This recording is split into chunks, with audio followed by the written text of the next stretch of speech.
Ndiyavuma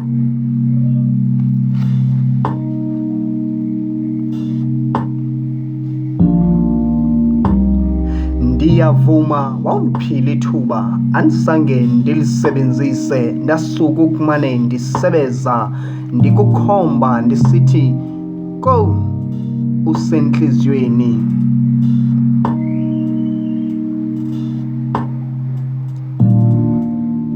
Kwakunokuba nzima ukuzica ndigila ndisima phambi kwakho, yayinakuba ngathi ndiyateketa ubungenakundiva kuba ndandibuthakathaka ndingenakukhupha amazwi ngomlomo. Kwakuzela izincomo nezingxongxo ezingaphakathi.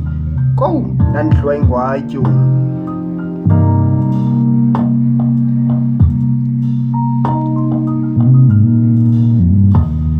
Kaloku nabarheme bebesuke bakhange okwerhiwu lirhanarhana ezidleleni zosana. Njengelolo ndandingenawukwazi ukusuke ndize kuwe ndigaleleka ngokuba ndandingengenobani kwiindlela zale lali nakwiindibano zale ngingqi. Ubusithi indlela selicocekile ndikubone ucondoba uchula ukunyathela ingutsibudlwabhiya elokishini.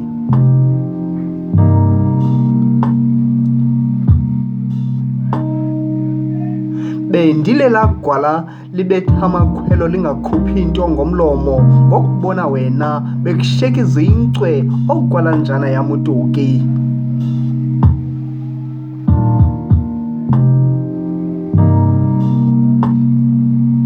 Ngokubeva bebalisa bethetha ihambo zakho de banye bekuleqa ngeencuku besithi uphakamile ngenxeni yokuba uchubekile uzakhela ikamva. Ndikubonile ulakhela ikamva esuka namaphupha inga mpumelelo nganye oyifumanayo uyifumana ulungiselela mna.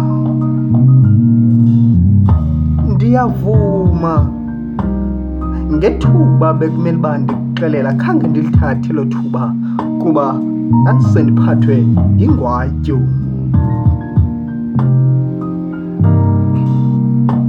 Kaloku noontanga ndini abaqale baphumelela ndiyabazi babengamayilo oku kwam, kodwa ngenxeni yokufumana izitshixo zeemoto bezibathethelela ndibabone belayisha amabhelukazi, bendinakukwenza njani ndikhwela idonki?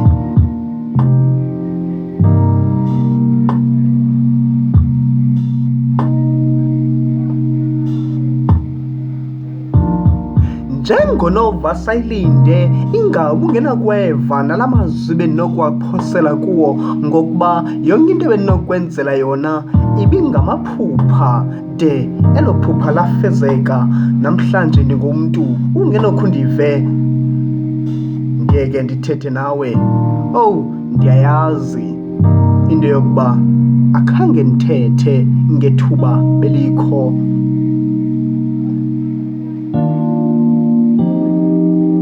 Akhange ndithethe ngethuba ithuba belikho.